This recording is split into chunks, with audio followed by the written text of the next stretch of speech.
এতিয়া এই ministry of tribal affairs যিটো বিভাগ আছে এই বিভাগটোৰ কথা হ'ল কি যে জনজাতিসকলে এই সুবিধাখিনি আদায় কৰিব পাৰিছে নে নাই, যদি পৰা নাই কি কাৰণে হোৱা নাই, কি কি অসুবিধাৰ কাৰণে হোৱা নাই, সেইখিনি জানিবৰ কাৰণে এই সজাগতা সভাৰ ব্যৱস্থা কৰিছে বিভিন্ন জিলাৰ জৰিয়তে।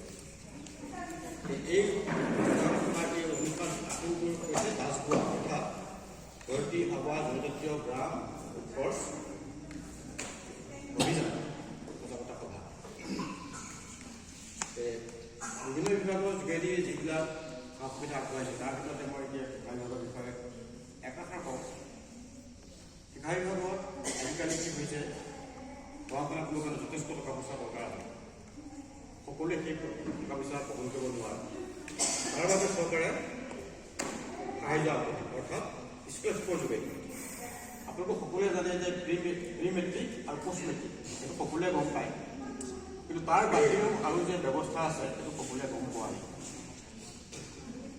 সেইটো এই মিনিষ্ট্ৰি অফ ট্ৰাইবেল এফেয়াৰ্ছৰ যোগেদিয়ে হয়। আমি আমাৰ ভাৰতত অৱস্থিত শংকৰদেৱ বিদ্যানিকেতন পৰিচালনা সমিতিয়ে আমি নিজে প্ৰজেক্ট তৈয়াৰ কৰি দিল্লীলৈ পঠাইছোঁ এই মিনিষ্ট্ৰি অফ ট্ৰাইবেল এফেয়াৰ্ছ বিভাগলৈ।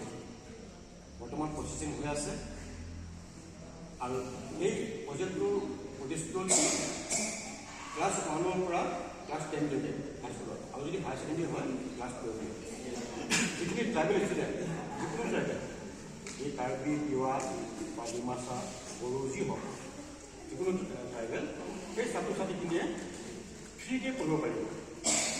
অৰ্থাৎ কিতাপটো ফ্ৰী পাব, কিতাপখিনি ফ্ৰী পাব, ইউনিফৰ্ম ফ্ৰী পাব, মাহেকীয়া কোনো ফিজ দিব নালাগে।